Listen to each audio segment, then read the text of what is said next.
Centre Mohamed Hassan Louazani pour la démocratie et le développement humain. Je suis évidemment heureuse de me trouver dans un lieu qui honore la mémoire d'un homme, une figure emblématique qui a voué toute sa vie à la libération, mais au principe de liberté tout court, puisqu'il s'agissait d'un combat pour l'indépendance, mais aussi d'un combat pour le pluralisme, pour la démocratie, pour la justice sociale. Ce qui fait de si Mohamed Hassan Louazani une figure et une référence non seulement pour ses compagnons de lutte, mais aussi pour tous les Marocains, toutes générations confondues. Et combien nous avons besoin aujourd'hui, par ces temps un petit peu moroses, de mettre en avant des figures et des personnalités comme ça, charismatiques et qui sont porteuses d'espoir, de mettre en avant leurs travaux, leurs ouvrages qui sont une mine de renseignements inépuisables à la fois sur leur époque, mais aussi un éclairage pour le présent. Besoin de retracer en livre, en documentaire, en BD même, pourquoi pas, leur combat contre toutes les formes de despotisme. Et puis, par la même occasion, pourquoi pas découvrir aussi certaines pages sombres relatives à des épisodes que nous connaissons, bien sûr pour certains d'entre nous, sur notamment les conflits qui ont opposé les formations politiques à l'aube de l'indépendance. Alors, pour cela, d'abord, il est nécessaire de se poser la question, quelle est la part que l'on accorde à l'histoire dans notre pays? Et puis surtout, comment elle est racontée. Et je pense que c'est ça un petit peu le thème central de la conférence. Quelques historiens marocains ont déjà posé la question à travers les siècles sur l'intérêt de leurs compatriotes pour l'histoire et le manque d'intérêt plutôt, puisque cette question ça a été soulevée déjà au XVIIe siècle par un auteur comme Mohamed Abdi Fassi en préambule à son ouvrage Mir'at al-Mahassin, ou plus tard Mohamed Ben Jafar Kittani en introduction aussi à Salwat al-Anfas.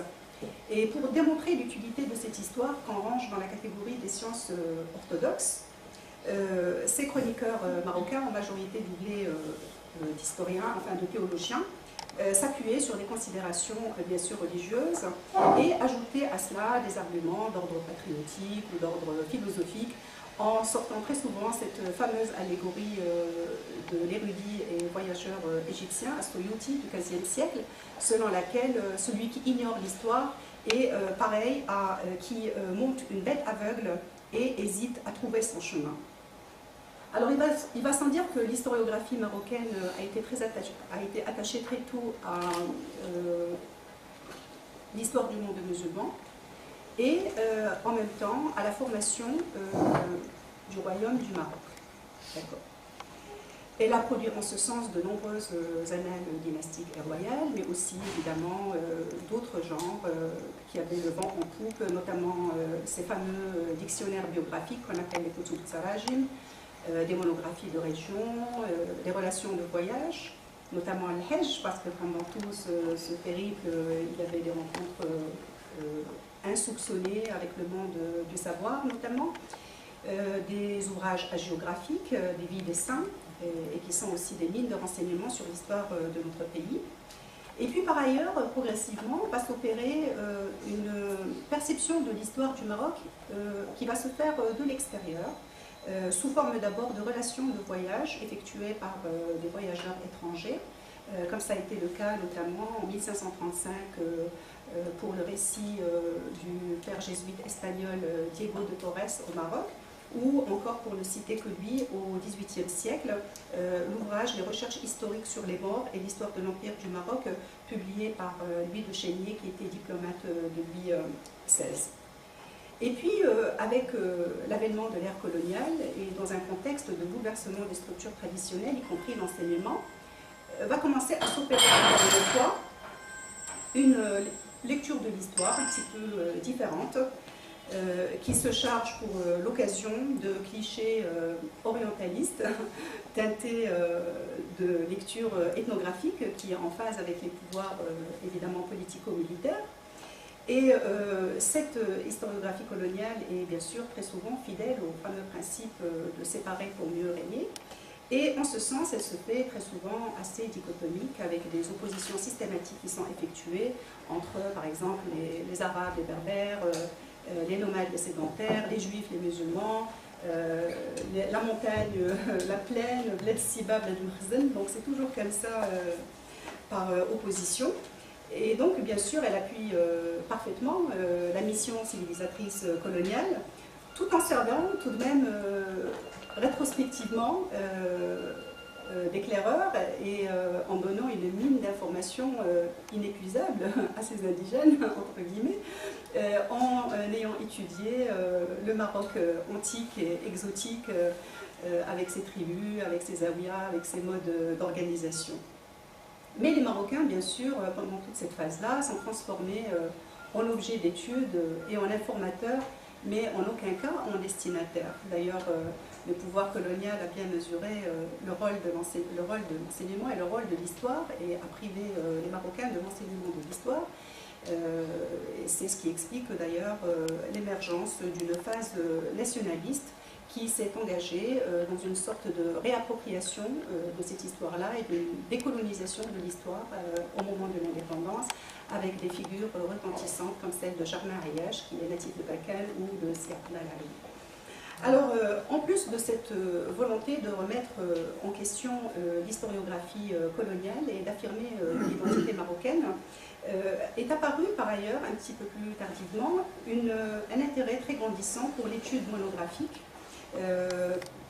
qui est ouverte sur les autres disciplines des sciences humaines et qui est ouverte aussi sur la documentation marocaine.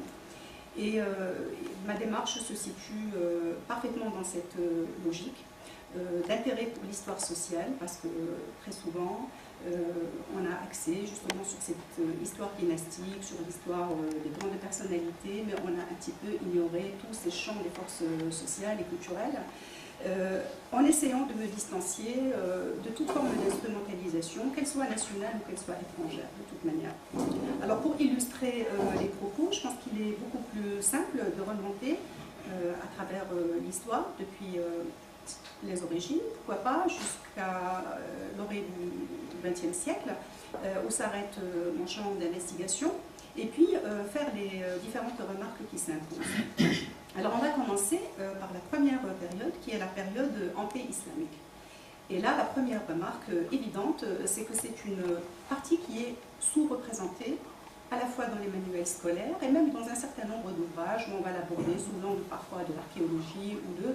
Mais très souvent, c'est une partie qui est négligée. Et puis on remarque aussi très souvent que quand elle est évoquée, c'est souvent avec des postulats qui sont tout à fait erronés, notamment sur l'origine de ces peuples autochtones du Maghreb, qu'on fait généralement arriver quand on est,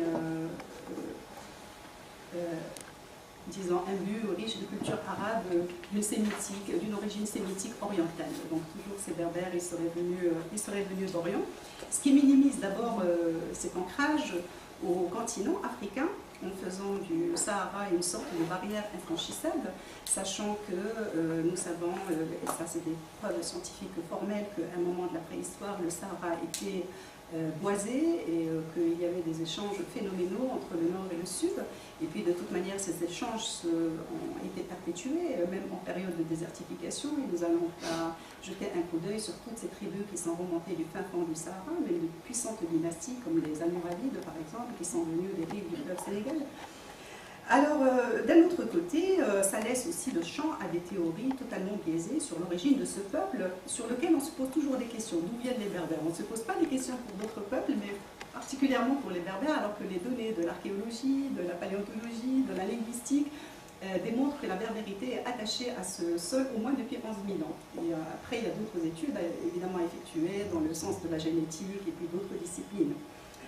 Alors, évidemment, les études occidentales, quant à elles, se sont énormément intéressées à cette phase, mais que l'on ne s'y trompe pas, parce que d'abord, il y avait une représentation absolument négative sur ce monde, entre guillemets, de barbares, et là, c'est un terme qui est dérivé de barbarus, tel que ça a été utilisé, employé par les Grecs et puis par les Romains.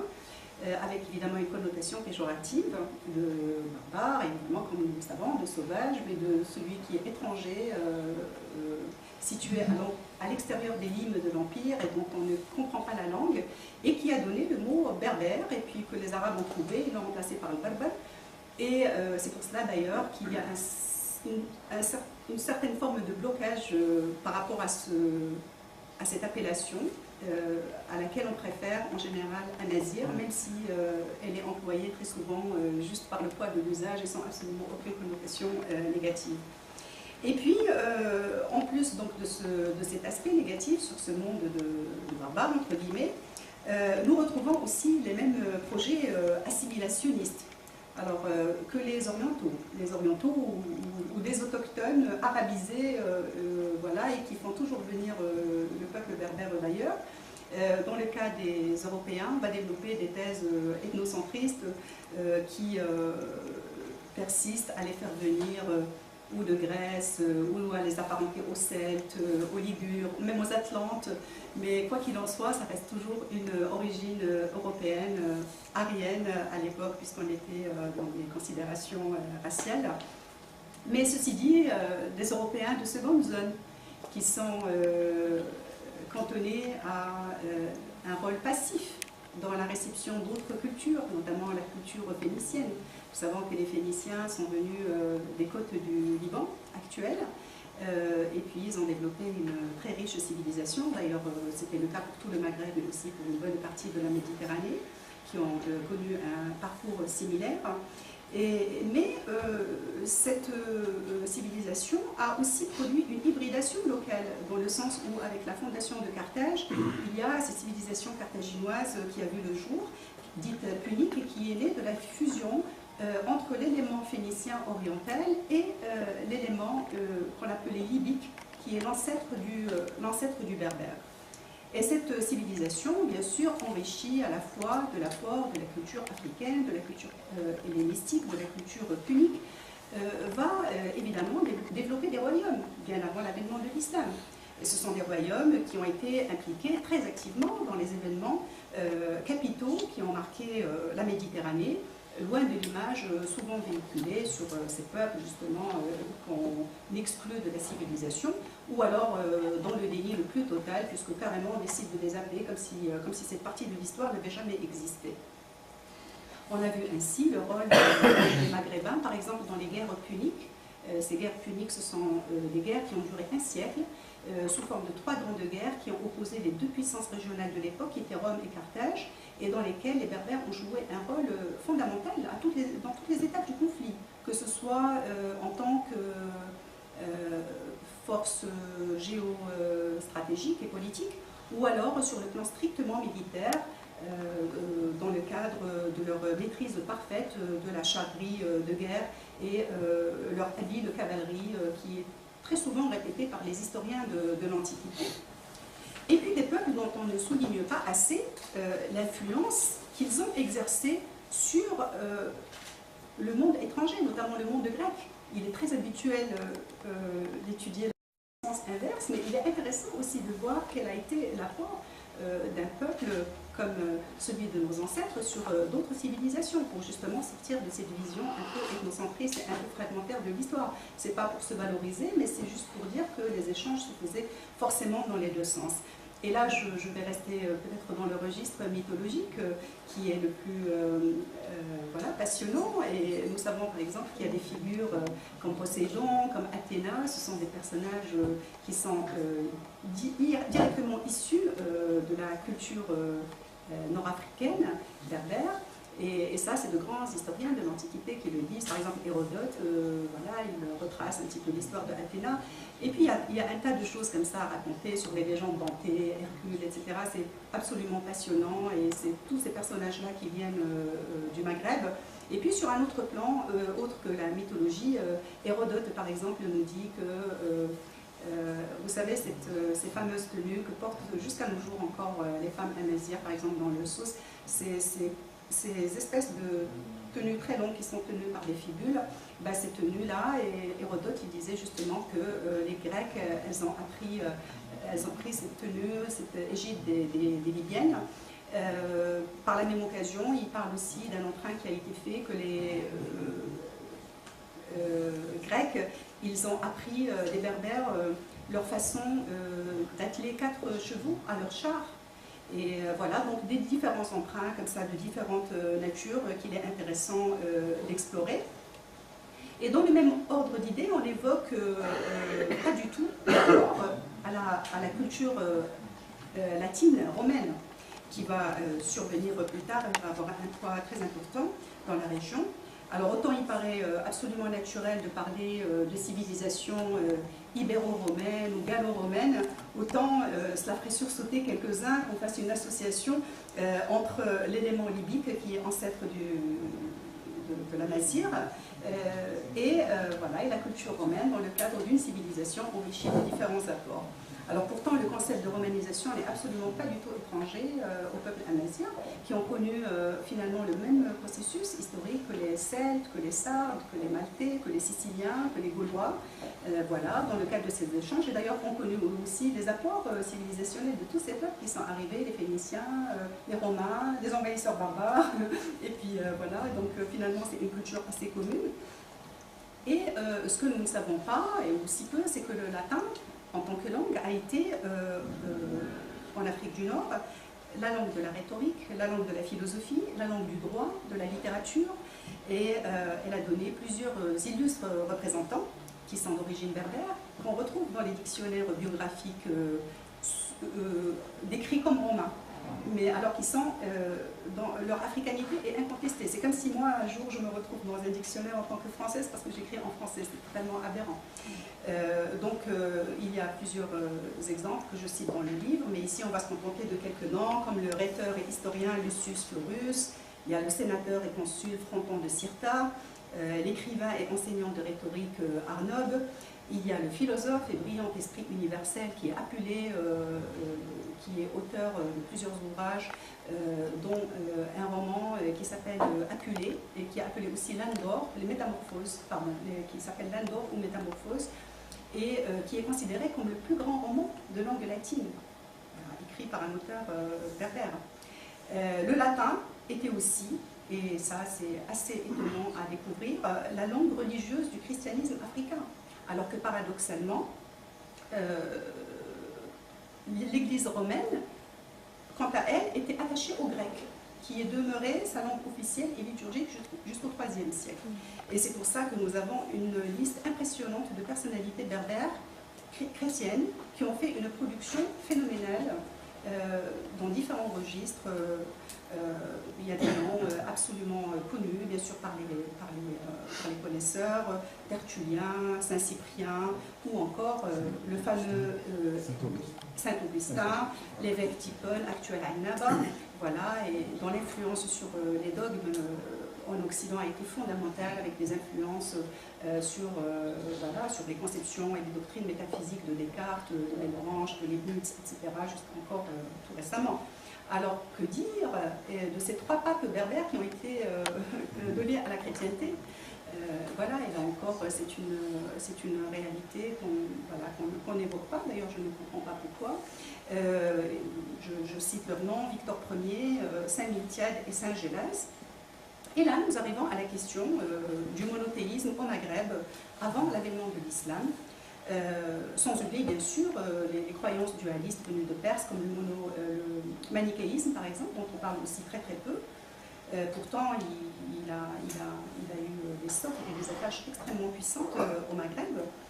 Et puis, certainement, je pense que pour appuyer leur mission civilisatrice, quelques vagues, qu'elles soient d'Orient ou d'Occident, de toute manière, se sont plus à surdimensionner les croyances païennes et qui ont existé. Évidemment, c'est une réalité que nous nions pas, mais cette part monothéiste était fondamentale et dans une sorte de continuité, de toute manière, qui est absolument naturelle. Et si ce n'est pas en Afrique du Nord que le christianisme a enregistré ses plus durables victoires, c'est bien cette ère qui a contribué à la formation du christianisme latin. Et là, les érudits le reconnaissent absolument sans mal en décortiquant le nombre d'églises qui ont existé au Maghreb avant même et comparativement avec l'Europe à cette époque-là. D'ailleurs, on a très souvent avancé plusieurs raisons pour expliquer le succès de l'implantation de l'islam au Maghreb. On a expliqué ça par différents facteurs, entre autres le fait que les Arabes aient été considérés comme des sauveurs. Et au fait, contre les oppressions fiscales, des gouverneurs byzantins, etc., pour un ensemble de raisons, peut-être qu'il y a du vrai, c'est très possible, mais au fait, il y a aussi, peut-être que cette réalité aussi à prendre en considération, et qui est l'implantation ancienne de croyances monothéistes, spiritualistes, qui ont favorisé le terrain de manière absolument naturelle à l'implantation de l'islam. Et d'ailleurs, moi j'ai travaillé sur des cas de tribus, par exemple les Regraga, dont la saga est absolument passionnante parce qu'ils se considèrent comme les apôtres de Jésus, islamisés. Ils ont toute une histoire comme ça qui est magnifique. D'ailleurs, même leur daur, leur pèlerinage, ils se remémorent des choses vraiment bibliques, du temps biblique. Et d'ailleurs, quand ils ont entendu de l'arrivée de l'islam, ils seraient partis selon leur légende dorée, rencontrer le prophète Sina Mohammed et seraient revenus pour convertir leur co-religionnaire, enfin leur légende de leur tribu, bien avant l'arrivée des troupes de Orba et de Mouafek. Et c'est intéressant justement de rester dans cette étape de continuité plutôt que de commencer l'histoire comme ça de façon nette et de la terminer de façon nette. Alors on en arrive justement à cette phase musulmane par laquelle on préfère commencer généralement. Donc voilà, on a décidé que l'histoire du Maroc, on a commencé à ce moment-là, oui, pourquoi pas. Et puis on l'apparente de toutes les gloires, bien évidemment. Et là, il y a plusieurs confusions. On va s'arrêter sur deux principalement. Alors la première confusion, c'est une confusion entre arabisation et islamisation. Alors nous savons que les Arabes de la conquête ont été très peu nombreux. Et d'ailleurs, dans leur mouvement vers l'ouest, ils ont été accompagnés par de très grandes tribus berbères orientales qui sont venues des régions de Cyrénaïque et de Tripolitaine, ce qui correspond un petit peu à la Libye actuelle, et qui ont été évidemment les premières à rencontrer l'islam, de façon, bien sûr, pour des raisons géographiques évidentes, et puis qui ont accompagné ce mouvement en contribuant aussi à ce mouvement d'islamisation. D'ailleurs, dans leur périple, ils vont laisser les noms de leurs tribus à travers, comme ça, le Maghreb, et pas seulement au Maghreb d'ailleurs, même en Andalousie, où ils ont contribué également à la conquête en Espagne. Alors, la vraie arabisation, nous le savons, ça a été surtout le fait des Bédouins Beni Hillel, et beaucoup plus tardif, puisque c'est au XIIe siècle pour le cas du Maroc. Ces tribus qui ont fait une incroyable chevauchée depuis leur berceau en péninsule arabique, en ruinant quand même l'urbanisme sur leur passage, ce qui leur vaudra d'être qualifiés par Ibn Khaldoun de nuée dévastatrice de sauterelles.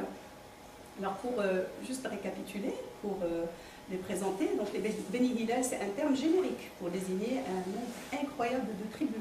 Et ces tribus, c'était des tribus belliqueuses, guerrières, bédouines, puisqu'on distingue les Arabes et les Arabes. Il y a une distinction, et donc ces Arabes, ils nomadisaient dans les frontières du Nejd et de l'Irak, et ils ont participé avec les Karmat al-Karamita, qui étaient des sortes de révolutionnaires. Ils ont contribué, ils ont participé avec eux au pillage de la Mecque en 930, dans le cadre de leur combat contre les Fatimides. Ce qui fait que les Fatimides, qui étaient à l'époque basés au Caire, ont décidé de les cantonner sur la rive droite du Nil.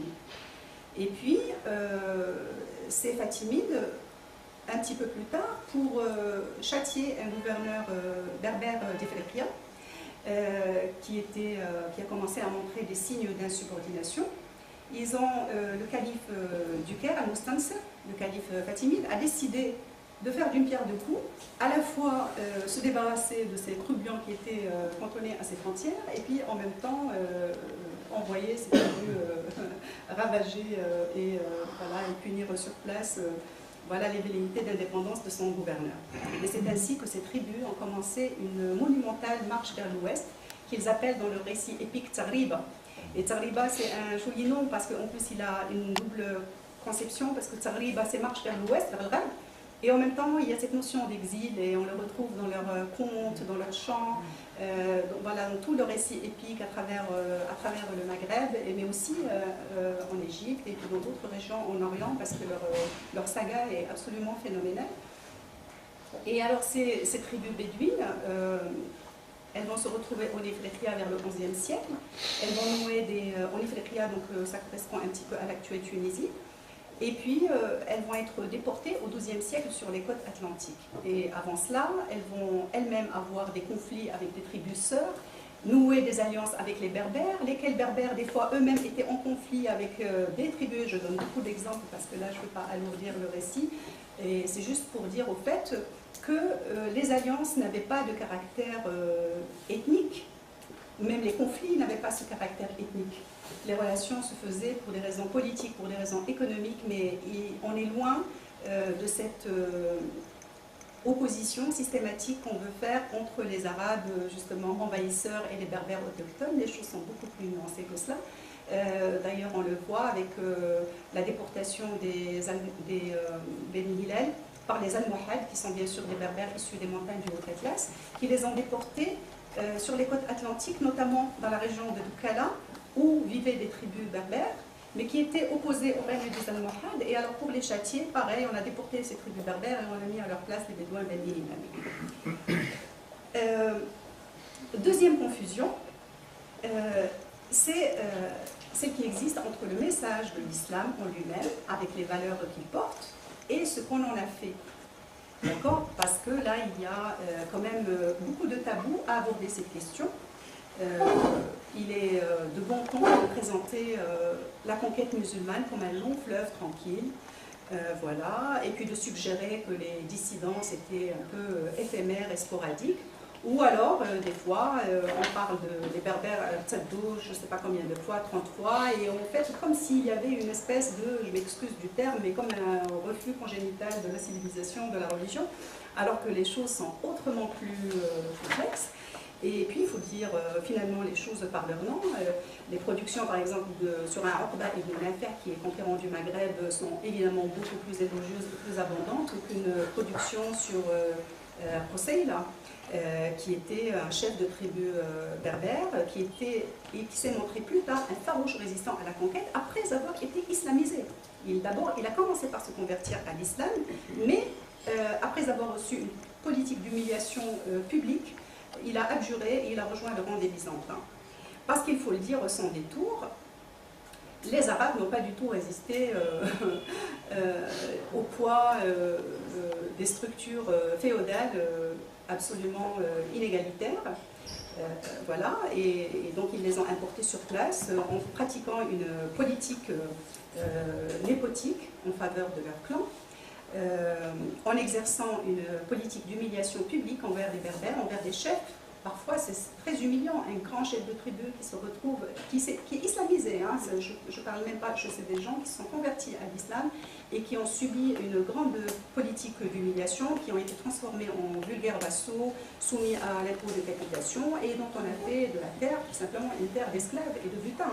Et c'est ce qui explique finalement ces révoltes berbères et l'adoption, comme d'ailleurs on a fait du temps de la Rome impériale, l'adoption de schismes religieux comme mouvement insurrectionnel. Alors avant, du temps de la Rome impériale, on est resté dans le christianisme, mais on s'en est démarqué en adoptant deux doctrines qui étaient voilà, l'arianisme et le donatisme qui sont considérés comme hérétiques.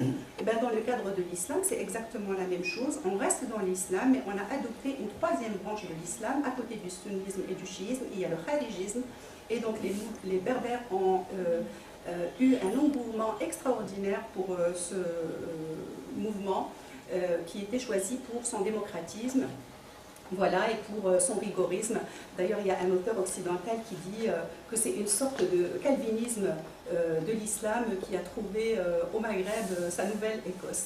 Et là, je voudrais juste ouvrir et mettre très vite une parenthèse, parce que les kharij, quand on entend les mots khawarij et tout ça, ça a une connotation assez dure, mais au fait, il faut savoir que dans le mouvement kharijite, il y a quatre branches, et dont une est particulièrement sanguinaire, c'est les Azariqa, mais les voies qui se sont développées au Maghreb sont les voies les plus modérées, c'est l'Ibadia, moins présente au Maroc, mais Soufria, qui a été, voilà, qui a été adoptée par différentes principautés.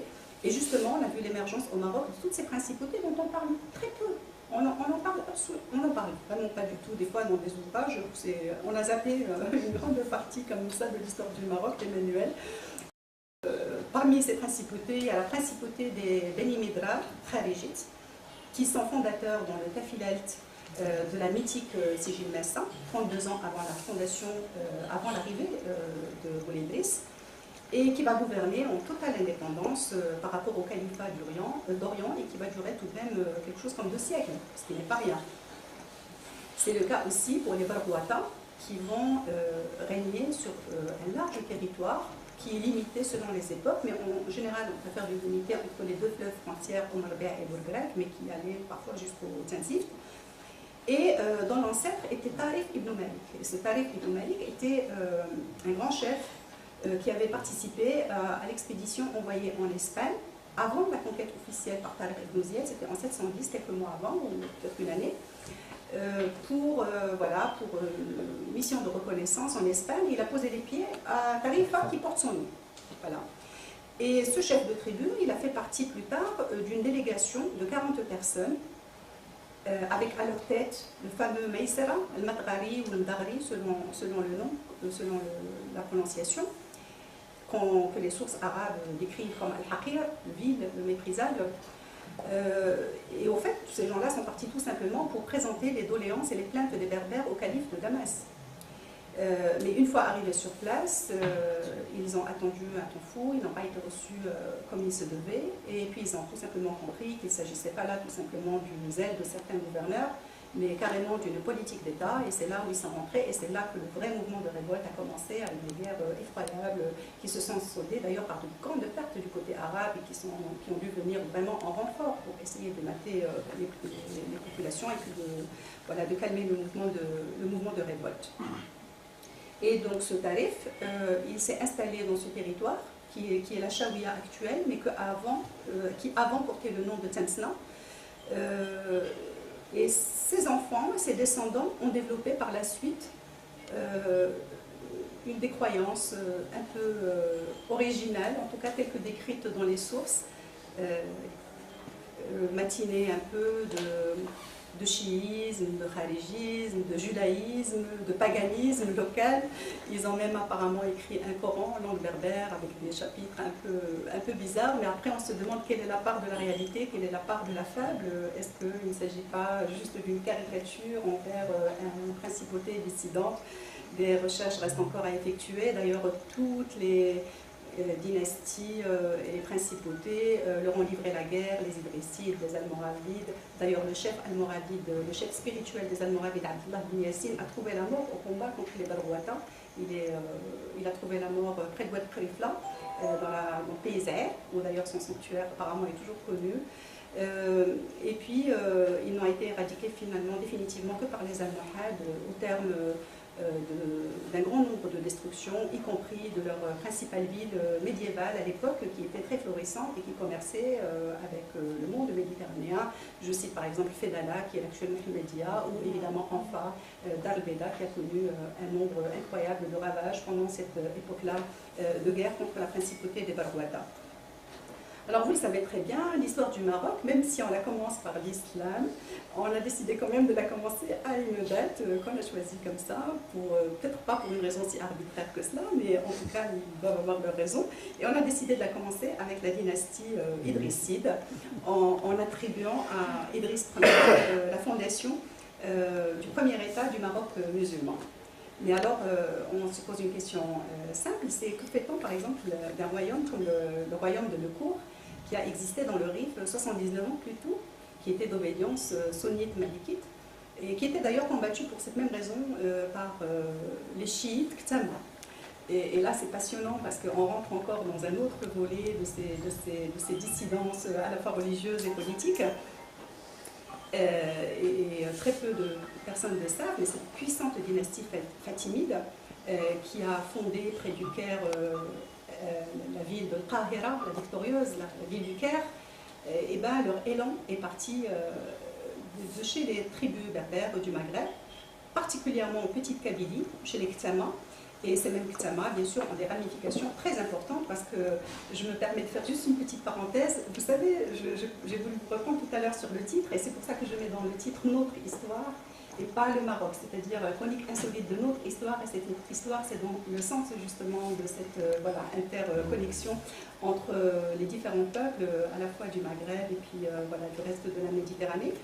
Et donc pour dire que cette tribu, par exemple, Ksama, avait des ramifications extrêmement importantes dans le Rab, dans la région de Kibir, dans la région de Tanger. Par exemple, Meloussa, c'est dans la région de Tanger, c'est le nom d'une tribu, d'une sous-fraction des Ksama.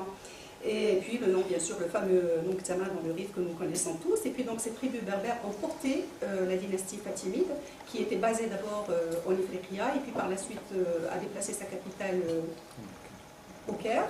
Et avec bien sûr une expansion incroyable vers les pays du Proche-Orient, conquête de la Syrie par exemple, conquête des îles de la Méditerranée occidentale, de la Sicile, etc., où les Berbères ont joué un rôle capital. D'ailleurs, on va les trouver dans l'appareil d'État, en tant que grand gradé de l'armée, en tant que Shams al-Dawla, ils avaient des noms très peu pompeux comme ça, donc on les trouve vraiment dans le sérail, très proche de l'appareil d'État fatimide.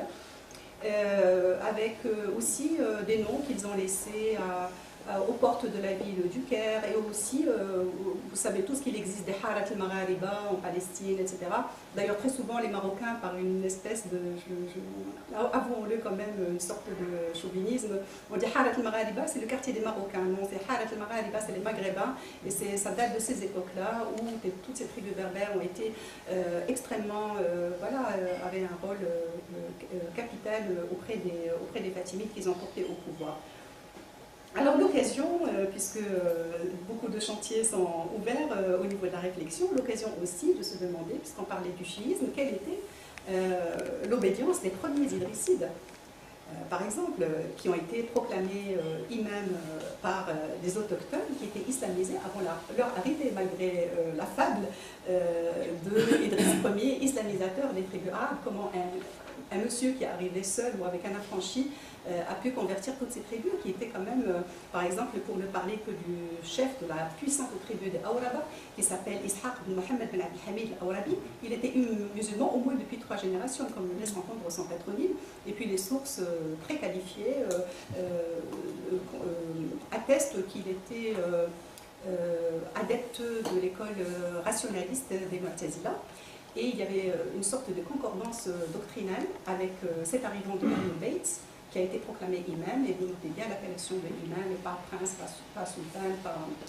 Voilà, donc il y a des choses à creuser, d'ailleurs même au niveau de la numismatique, des pièces de monnaie, sur les inscriptions des Idrissides, il y a des références très claires au chiisme, particulièrement de la branche zaïdite à cette époque-là, qui est maintenant la voie officielle au Yémen.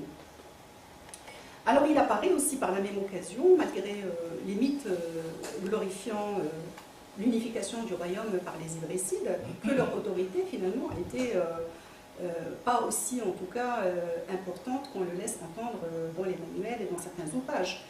C'est évident, puisqu'ils ont cohabité en même temps avec les Beni Midra Kharijites, ils ont cohabité avec les Barwata, ils ont cohabité avec le royaume de Nukur dans le Rif, et puis contrebalancé entre 2 puissances régionales à l'époque, qui étaient les Omeyyades de Cordoue et puis les Fatimides de Caire.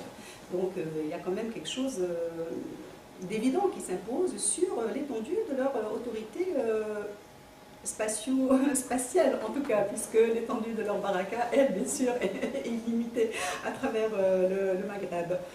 Et puis, en plus de ces principautés qu'on a évoquées, il y a aussi d'autres principautés extrêmement puissantes qui vont voir le jour, qui vont contribuer à la chute des Idrissides et à leur expulsion de la ville de Fès.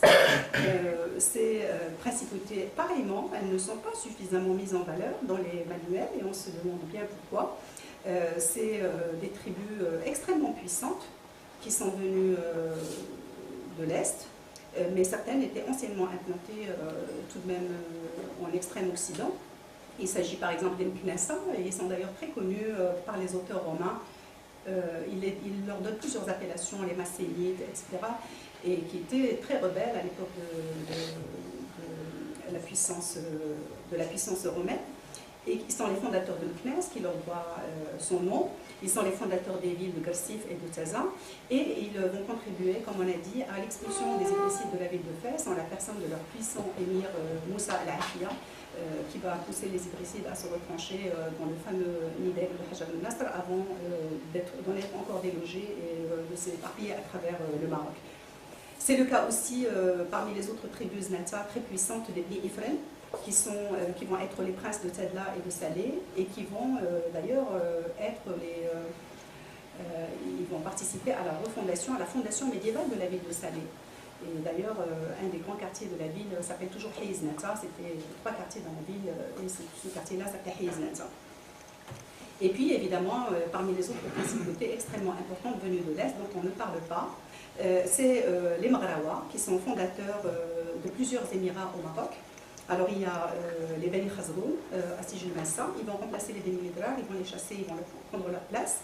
Il y a les Beni Atiya, qui sont les fondateurs de la ville d'Oujda et qui vont régner pendant un moment sur Fès avec une influence notable sur la culture, sur la démographie, sur la vie sociale. D'ailleurs, 2 princes, Beni Atiya, Mghraoui, 2 princes frères, étaient tout le temps en guerre sanglante l'un contre l'autre. Wahed, il s'appelait, dans les sources arabes, Ajissa, et la preuve, il s'appelait Ftouh. Et d'ailleurs, ils ont laissé chacun son nom à une porte de Fès, Bab Ftouh et Bab Kissa. Voilà, et puis parmi ces principautés maghraouiennes, il y a aussi les Maghraouat de la ville d'Armetz, qui était la première base, capitale prestigieuse et première ville base des Almoravides avant la fondation de la ville de Marrakech. C'est d'ailleurs là où habitait la belle et très rusée, apparemment, Zeynab al-Nafzaouia, qui était l'épouse du chef Lakot Maghraoui avant de devenir l'épouse d'Abou Bakr et puis ensuite de Youssef Ben Tachfine. Donc c'est finalement par un commode symbolisme qu'on a décidé de retracer une histoire comme ça, très lisse, où on commence par les Idrissides, et après les Idrissides, il y a eu les Almoravides, mais il y a tout de même une parenthèse de 1 siècle entre les Idrissides et les Almoravides. Comment on peut effacer comme ça 100 ans de l'histoire du Maroc? En fait, les véritables artisans de la centralisation étatique et de cette vraiment unification dans le vrai sens du terme, ça a été réellement les Almoravides, Mourabitoun, ces gens du Ribat, sahariens, qui sont, comme on l'a dit tout à l'heure, venus des rives du fleuve Sénégal, avec portés par la force justement de ces institutions que sont les Ribats, qui sont des sortes de monastères militaires, qui jouaient plusieurs rôles à travers l'histoire du Maroc. Et puisque je m'intéresse à l'histoire sociale, évidemment, j'ai assez développé ces notions, parce que maintenant, on essaie de cantonner ces institutions à un simple rôle religieux, qui est important, bien sûr, mais ça ne se limitait pas à ça. Et bien sûr, ils avaient un rôle dans la défense des frontières de l'islam, un rôle dans l'enseignement des préceptes coraniques, mais aussi des sciences pas seulement religieuses. Ils jouaient aussi des vocations sociales,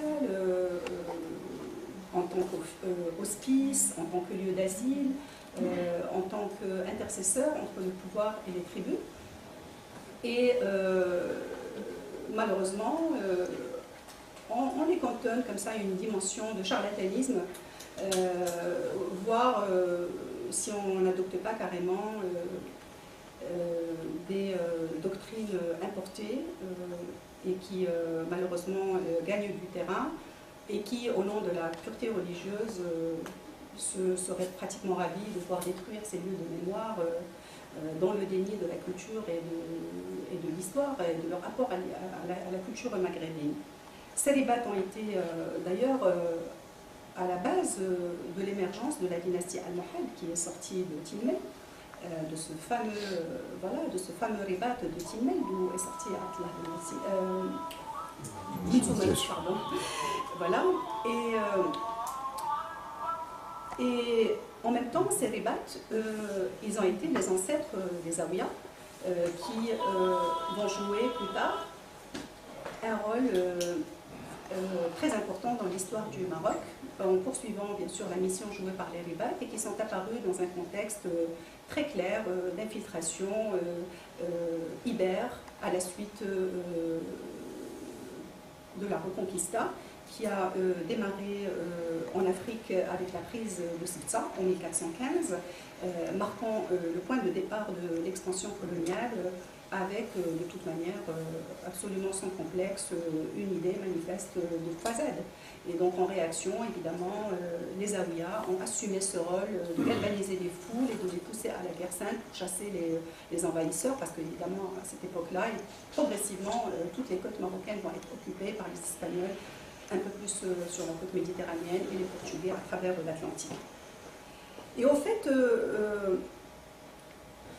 on va faire une glorification de l'histoire de ces dynasties qui ont libéré le Maroc, qui l'ont unifié, qui ont contribué à la libération, par exemple, des Portugais, comme on l'a fait par exemple pour les Saadiens, où on va insister sur tout l'apport civilisationnel qui existe, bien sûr, on ne va pas renier ces réalités-là, par exemple les Almohades, mais on a beaucoup de mal avec d'autres épisodes qu'on essaie de faire et que d'autres auteurs vont, eux, par contre, instrumentaliser pour essayer d'appuyer où ça fait mal. Et nous, comme on l'a dit, quand on essaie de se situer hors de toute instrumentalisation, on est dans les faits et absolument dans les faits.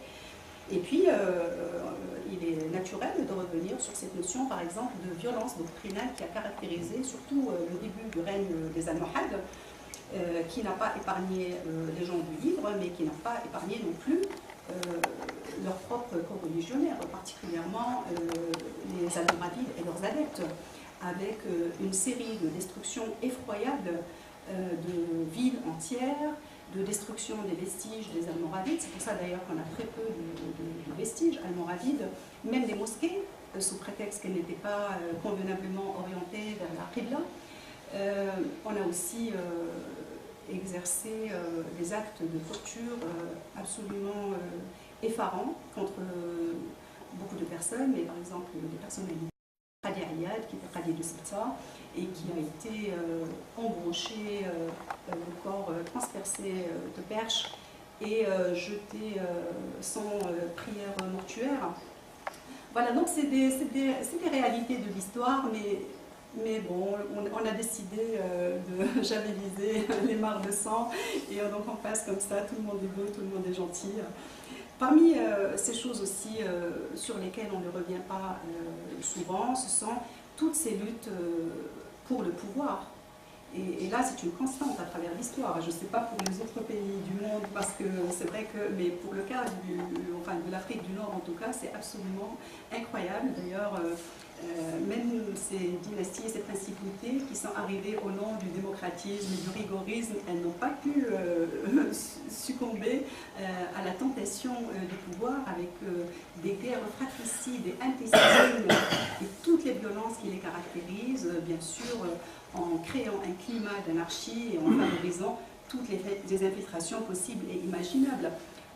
Et puis comme on est dans l'insolite, il y a quelques illustrations à travers l'histoire du Maroc. Il y a un record macabre qui a été enregistré par un prince mérinide qui a régné 1 heure de temps avant d'être étranglé et qui est remplacé par son frère de 5 ans qui va lui-même de toute manière connaître le même sort. Et puis de toute façon, toutes ces phases un peu comme ça, tortueuses, on les a connues à tous les stades. Par exemple, je vais donner l'épisode survenant à la suite du puissant sultan alawite Moulay Ismaël, pendant une crise de succession qui aura duré 30 ans et pendant laquelle on va voir se succéder 7 fils de Moulay Ismaël en 12 règnes, avec là encore un grand climat d'anarchie et de trouble. Alors toujours dans cette glorification de l'histoire nationale, on met par exemple pour le cas des Saadiens, on va mettre l'accent sur le rôle de libérateur, ce qui est vrai. C'est ça qui les a portés au pouvoir, avec la puissance des Zaouïas, parce qu'ils ont monté avec toute leur force depuis le sud. Ils ont libéré Agadir de la présence portugaise, et puis de là, ils sont montés vers Mazagouan, Jadida, etc. Et donc, ils ont chassé les Portugais, et de là, ils ont fait la conquête du pouvoir, alors que plus au nord, les Mérinides, les successeurs ouattastides étaient en déliquescence face à la présence ibère. Mais bien sûr, on valorise cet aspect, ce qui est normal, et il faut le faire. Et puis on valorise par exemple cette fameuse Ma'arakat Ouad de Makhazin, que les Occidentaux appellent bataille des 3 rois, puisque 3 rois y ont trouvé la mort, qui est un fait glorieux, bien sûr, de l'histoire du Maroc, et qui a propulsé le Maroc au rang des grandes nations à cette époque-là. Mais il y a des choses, par contre, dont on ne parle pas, notamment à la fin du règne des Saadiens, et toujours cette lutte pour le pouvoir, où on va voir par exemple un prince saadien entrer en pourparlers avec les Espagnols, qu'il a été voir d'ailleurs sur place, avec toute sa cour, pour leur céder la ville de Larache en contrepartie de leur aide contre son propre frère, par exemple. Voilà, et puis là, on va voir les réactions, et ça c'est très intéressant, puisqu'on est dans l'histoire des mentalités, dans les faits socio-culturels, les réactions par exemple des ulama et tous ces intellectuels qui normalement doivent être des leçons de courage, et puis on va voir les compromissions, les lâchetés, les peurs, et puis des prises de position très courageuses, comme celle par exemple du mystique Stahmed Baqal, qu'il a payé de sa peau de toute façon, parce qu'il va finir décapité, la tête baladée au bout d'une lance à Fès, et le corps de la dépouille, le reste de la dépouille jeté dans le Rif, où il a été tué. Et puis, donc voilà, des épisodes comme ça. Par exemple, on parle de la conquête du Soudan comme un événement magnifique, mais on oublie aussi d'autres réalités qui ont accompagné cette conquête du Soudan. Cette réalité, là, non, c'est tout simplement l'esclavage. Voilà, c'est l'esclavage, et on se rappelle par exemple du sort qui a été imposé à un grand alim de la stature du Cheikh Ahmed Baba Tombouctou, qui a été amené dans les fers, qui est tombé de chameau, qui est arrivé la jambe cassée à Marrakech, dont on avait ravagé la bibliothèque, et puis qui avait fait plus tard une lettre, une épître, des fatwas saisissantes de modernité et d'humanisme sur la question de l'esclavage. Et puis toujours en rapport avec cette histoire d'esclavage, je ne peux pas ne pas évoquer le cas, encore on va revenir aux puissances suprêmes avec Moulay Ismaïl, qui avait décidé de créer une armée de métiers qui soit indépendante des tribus, et qui avait décidé de créer une armée d'esclaves, et avec une opposition à Abid el-Bukhari, voilà, exactement, et avec une... Voilà, tout à fait. Donc, et donc là, il a demandé au jurisconsulte de prendre position, et là encore, on est encore dans le même processus de soumission, de peur de provoquer le bourreau du sultan, et une prise de position, là encore, courageuse, prise par le faqih Atsem Ksous, qu'il a d'ailleurs lui aussi payé de sa peau, puisqu'il a succombé des suites de torture en prison. Tout cela, au fait, pour dire que nous devons rompre avec une certaine vision qui fait de l'histoire, comme partout ailleurs, je pense finalement, une exaltation de gloire nationale, et donc forcément une histoire positive, toute lisse, sans courbe, et finalement très ennuyante, vue comme ça, avec beaucoup de chiffres, beaucoup de dates, beaucoup de... Et à ce propos, on peut se poser aussi la question comment le monde occidental, jusqu'à nos jours, raconte par exemple ses propres colonisations, à l'heure où on en est encore à nous chanter les effets positifs de la colonisation. Comment décrire ce travail de sape qui a été effectué au Maroc depuis quasiment le 19e siècle, aboutissant à la signature du traité de protectorat, parce qu'on parle du protectorat, oui, 1912 d'ailleurs, c'est pour ça par exemple que je n'ai pas voulu terminer mon livre en 1912, mais en 1907, la date de 1907, deux villes du Maroc étaient occupées, qui étaient Oujda et Casablanca, et le processus du protectorat était déjà centenaire, ce processus qui est complètement machiavélique, parce que nous, en général, on nous dit non, mais au Maroc c'était un protectorat, mais d'abord vous nous protégez de qui et de nous-mêmes finalement. Et en fait, ce système de protection, il soustrayait des populations entières aux impôts de leur pays, aux lois de leur pays, avec des risques de souveraineté manifestes et avec un appauvrissement voilà, du Maroc sur tous les plans. Là, par exemple, il y a un événement capital qu'il faut signaler qui est en plus, bien sûr, de la crise d'Alger, de la participation du Maroc aux batailles contre la colonisation. Il y a aussi cette guerre de Tétouan exercée voilà, contre la souveraineté marocaine, et avec l'occupation de la ville de Tétouan en 1859-1860, et qui va se solder par des clauses dramatiques pour le Maroc, puisqu'il va être obligé de recourir à l'emprunt anglais, qui va assécher ses finances, et qui va bien sûr obliger le Makhzen à une forte imposition des populations, d'où les mouvements de tribus et la révolte voilà, de ce qu'on appelait la Siba. Voilà, et donc toutes ces considérations-là, il faut les voir un petit peu sous un nouveau regard pour sortir justement de ces visions un petit peu angéliques pour les unes ou Et au fait, les questions qu'on se pose encore, c'est comment rester proche de l'événement sans rester polarisé autour des mêmes personnes. Toujours en général, c'est des grandes personnalités, les rois, les princes. Oui, c'est intéressant, ça fait partie de l'histoire événementielle, mais il est important aussi de ne pas délaisser toutes ces forces sociales et culturelles qui ont fait la force de ce pays. L'histoire des mentalités, par exemple, qui est très peu étudiée, et pourtant nous en avons produit des ouvrages à travers les siècles qui demandent à être mis en valeur. Et voilà, comment explorer enfin, sans tabou, notre identité plurielle et présenter une conception de l'histoire qui soit un peu moins fragmentaire et en tout cas plus le débat reste ouvert. Merci de votre écoute.